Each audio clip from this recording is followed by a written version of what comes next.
Hello বন্ধুরা, এই যে মালটা দেখতে পাচ্ছেন এটা আসলে বিক্রি করে দেওয়া হবে। আমি যেভাবে পাইছি ওইভাবে এটা দাম ধরে বিক্রি করে দেওয়া হবে। যাদের লাগবে স্ক্রিনে দেওয়া নাম্বারে ইমো হোয়াটসঅ্যাপে নক দিবেন। তো পিছনের স্পিকার টার্মিনাল ভালো আছে, এই আমি পিছনের ইনপুট সকেট টকেট এগুলো কিচ্ছু পাই নাই। দেখেন এখানে যা আছে যেভাবে এরকম বডিটার কন্ডিশন কালার দিয়ে মোটামুটি ফ্রেশ আছে। সামনের এই যে ডায়াল, এই যে ভলিউম সার্কিট এগুলো পেয়ে যাবেন।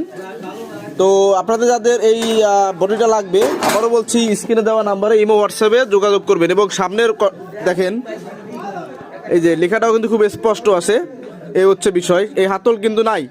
তো আপনাদের যাদের এরকমের ক্যাশিং প্রয়োজন আপনারা যোগাযোগ করতে পারেন। দামটা ডিরেক্ট বললাম না, কারণ এগুলোর বিভিন্ন সময় বিভিন্ন জন বিভিন্ন রকম দামে আমরা বিক্রি করে থাকি, কেনার উপর বিক্রি করা। তো আপনাদের যদি লাগে যোগাযোগ করবেন স্ক্রিনে দেওয়া নাম্বারে। 4080 এই হেডের ক্যাবিনেটটি বিক্রি করা হবে, যথেষ্ট শক্ত এবং কালার খুব ভালো আছে। এবং এটা ক্যামেরা যা দেখতেছেন বাস্তবে এটার থেকে আরও বেশি। আমি কিন্তু এটা মুছে মাছে পরিষ্কার করে ভিডিও দিই না, ডাইরেক্ট